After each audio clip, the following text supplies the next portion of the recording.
et apprend à vivre dans une société où une langue suffit. Et je prétends que les élites veulent maintenir cette situation.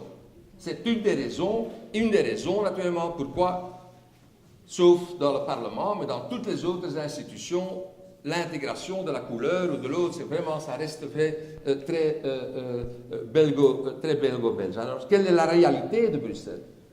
La réalité de Bruxelles, et au niveau sociologique et au niveau économique, ne répond pas à cette vision nationale, ou nationaliste même, communautaire. Et là, je ne fais pas de différence principielle entre les institutions flamandes ou les institutions francophones. Les institutions francophones qui prétendent avoir une vision républicaine, c'est-à-dire intégrant toutes les différences, mais dans une langue. Il ne faut pas oublier que les lois de la COCOF, la cohésion sociale, pour être subsidiée dans ce domaine, on doit avoir une ASBL monolingue en français. Je veux donc dire, la réalité de toute l'institutionnel, c'est de séparer ça et de tenir cela séparé. Et donc pour moi, la question Piet doit produire ses slides sur le cerveau et les scans, etc., tandis qu'il est évident que l'interculturel, et donc l'interlinguistique, est l'essence même de Bruxelles. Et donc là, il est clair que le français est la lingua franca, et que donc pour se parler entre nous, en gros, ça se fait en français, mais que le français, là-dedans, est déjà une minorité dans des ménages de français de souche. Donc ce qui m'implique, et j'aimerais aussi qu'on pense un peu, que l'apprentissage du français est très bien, comme on le parle, mais ça ne veut pas dire qu'on connaît tout de Paris, ou de Molière, ou de Racine. Ça ne veut pas nécessairement dire la culture nationale française qui est derrière. Comme d'ailleurs l'apprentissage du néerlandais s'est accru pour des raisons institutionnelles, parce que beaucoup de monde envoie les enfants dans les écoles néerlandophones, où il y a partout, dans chaque école, et maintenant ça, en périphérie c'est la même chose qui commence à se...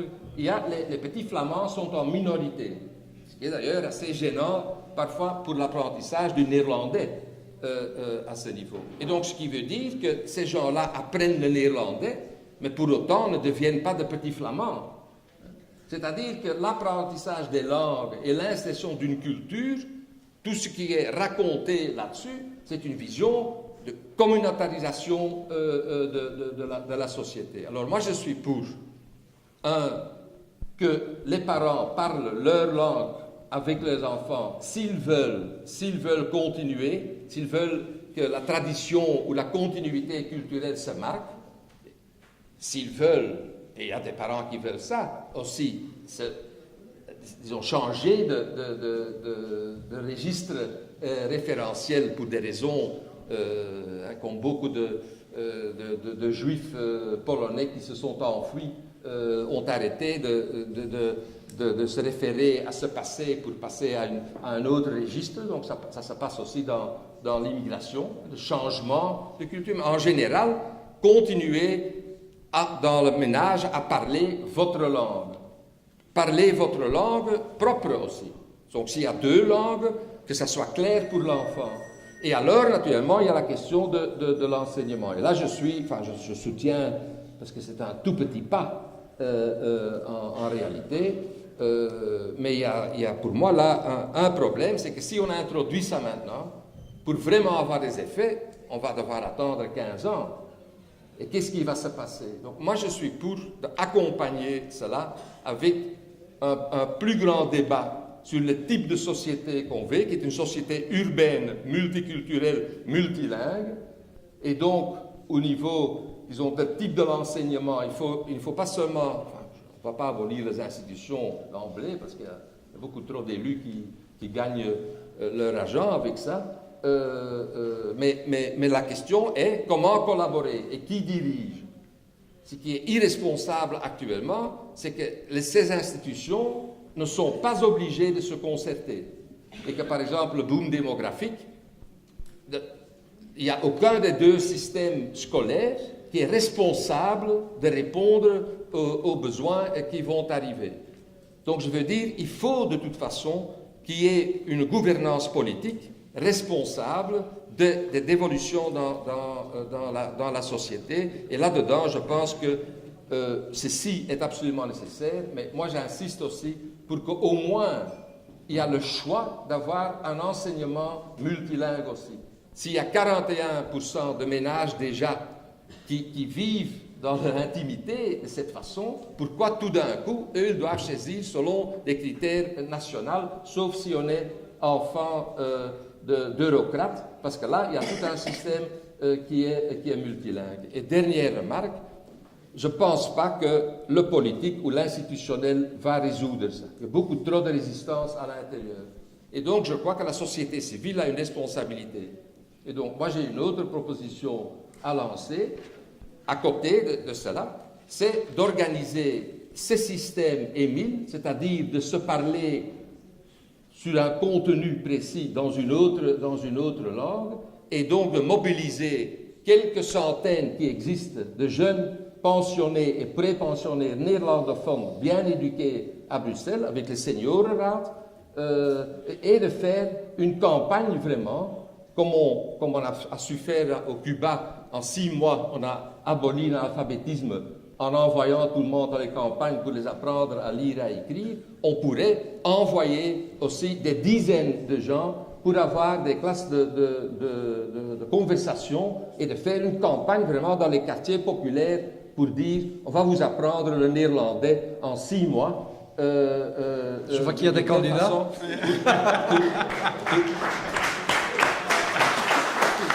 Et donc, pour terminer, parce que je pense que s'il n'y a pas ce type de rapport de force installé dans la société, dans 10 ans, on va se revoir ici, on va discuter si on peut passer de 2 heures à 3 heures dans le primaire, et si Émile ne doit pas être amendé pour un truc, parce que le dernier scan nous a montré que, je veux dire, si on ne met pas cela à l'ordre du jour actuellement, l'économie à Bruxelles et la société à Bruxelles va continuer à se dualiser, hein, et donc la crise sociale nous rattrapera.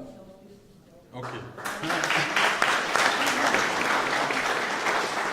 J'entends un appel de faire nous-mêmes ce que l'enseignement n'arrive pas à faire. Je vais quand même aussi donner la parole à Eric Bonne de la CGSP Enseignement. Sa réaction, est-ce possible l'enseignement d'immersion? Est-ce que c'est nécessaire selon vous? Bonsoir. Donc, en tant que syndicaliste de terrain, je vis ce qui se passe dans les communes, dans les écoles, vis-à-vis de l'immersion et comment l'immersion est installée et pourquoi l'immersion gagne un peu de terrain, mais un tout petit peu, dans la région bruxelloise. Il faut d'abord savoir que dans les écoles, l'immersion n'est pas un souci d'apprendre une seconde langue à Bruxelles. C'est tout à fait faux. Il y a tout à fait un autre objectif dans les écoles, c'est un objectif de marketing. En fait, quand une école est en concurrence avec une autre, eh bien, on retrouve un moyen d'attirer les élèves, donc d'augmenter les subsides et les subventions, c'est de proposer aux parents qui ont de jeunes enfants de l'immersion. Donc cette immersion n'est déjà pas une volonté véritable d'apprendre une seconde langue, mais c'est surtout un objectif marketing pour attirer des subsides. Ensuite, que voit-on? Eh bien que cette immersion se fait aussi dans les quartiers les plus favorisés de la région bruxelloise. Pourquoi? Parce que les parents qui habitent ces quartiers ont évidemment saisi toute l'importance pour leurs enfants qu'ils soient baignés très jeunes dans une seconde ou une troisième langue. Et que se passe-t-il avec ces enfants qui apprennent relativement facilement? Et pourquoi apprennent-ils relativement facilement une autre langue? C'est parce que simplement, chez eux, on parle correctement au moins une langue. Et vous ne parviendrez pas à faire apprendre à des enfants qui ne parlent pas au moins chez eux correctement une seule langue, d'autres langues correctement. À moins de les forcer et de les faire travailler d'une façon quasiment obligée. Ne jamais oublier aussi et là je vous parle en tant qu'enseignant, que apprendre doit toujours être un plaisir. Et quand j'entends parmi certains intervenants ici à la tribune qu'une seconde langue ou une troisième langue est un outil, ça doit d'abord être un plaisir. Sinon, l'outil ne sert pas à grand-chose et, comme ça a été dit, on risque de le rejeter à un certain moment. Donc, qu'est-ce qui se passe? Eh bien, je rejoins tout à fait la fin de l'exposé de Piet, à savoir qu'en région bruxelloise, ensuite, à la CGSP, nous avons actuellement une revendication pour amoindrir la pénurie des enseignants, c'est que tous les enseignants passent à 5 ans d'études avec un barème de licencié, c'est-à-dire ce qu'on appelle dans le jargon, disons, de la fonction publique et de l'enseignement, le barème 501. Donc, et c'est comme ça aussi qu'on va attirer des gens qui, connaissant d'autres langues, vont choisir comme profession l'enseignement. Parce que, bon, les gens qui connaissent plusieurs langues, évidemment, utilisent cette langue comme un outil de marché. Évidemment, ils proposent à l'employeur leur service et ils le monnaient. Donc, ce qui se passe dans les écoles, et quand on parle de pénurie, c'est exactement ça. Les jeunes étudiants qui ont appris le néerlandais, l'anglais ou l'espagnol, une fois qu'ils ont terminé leurs études et qu'ils ont leur diplôme, ils ne se dirigent pas vers l'enseignement parce que ça ne paye pas assez et qu'il y a une énorme concurrence avec les entreprises privées sur le marché par rapport à ce type d'enseignants. Nous avons connu ça il y a 20 ans ou 25 ans avec les régents qui avaient un diplôme de mathématiques et de sciences. Ces gens-là se destinaient peut-être à enseigner. Une fois qu'ils avaient tâté de l'enseignement pendant quelques années, que faisaient-ils? Ils étaient fatigués, ils se dirigeaient en général vers la représentation de médicaments. Ils se faisaient les représentants de firmes pharmaceutiques et ils gagnaient beaucoup plus d'argent et on arrivait aussi à une pénurie d'enseignants dans les matières mathématiques et scientifiques. Nous retrouvons exactement le même schéma avec les professeurs de langue, que ce soit en région bruxelloise, en région wallonne et je pense aussi en région flamande, quoi qu'on en dise. Parce qu'en région flamande également, le bilinguisme tend à s'amenuiser terriblement fort. Ensuite, je pense aussi que à travers le monde, si on veut que le monde politique réagisse à la nécessité, et d'abord au plaisir d'apprendre une seconde langue et à la nécessité en région bruxelloise, il faut réclamer plus de moyens. Et il est évident que les moyens ne sont pas octroyés, ils existent, l'argent existe, il n'y a pas de souci.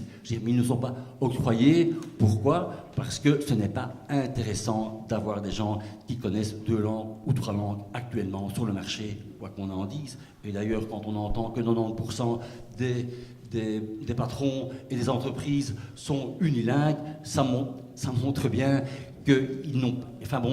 ça montre bien qu'ils n'ont pas un véritable besoin de gens bilingues, mais ce qu'ils veulent, c'est de créer et d'avoir des gens d'élite, et d'élite au meilleur prix, bien entendu, c'est la loi du marché, quoi.